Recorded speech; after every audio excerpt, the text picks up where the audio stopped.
Headline News Zinda Svedalaku. સિઝનમાં પ્રથમવાર આજવા સરોવરના દરવાજા ખોલવામાં આવ્યા છે. ઉપરવાસમાં વરસાદના કારણે સપાટી 211 ફૂટને વટાવી હતી, જેથી 62 દરવાજા ખોલવામાં આવ્યા છે. જ્યારે વિશ્વામિત્રીમાં પાણીનો પ્રવાહ વધતા વિશ્વામિત્રીની સપાટીમાં પણ વધારો નોંધાયો છે.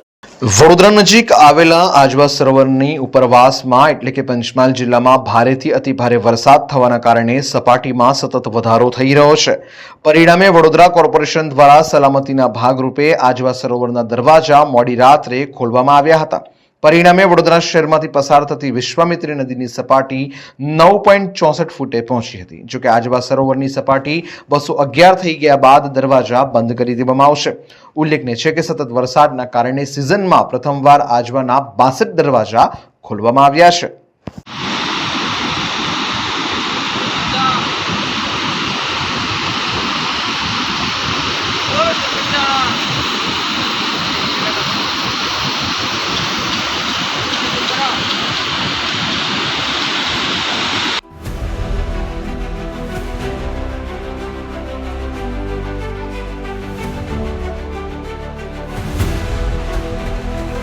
हर समस्या की deadline Headline News Zinda Svedalaku.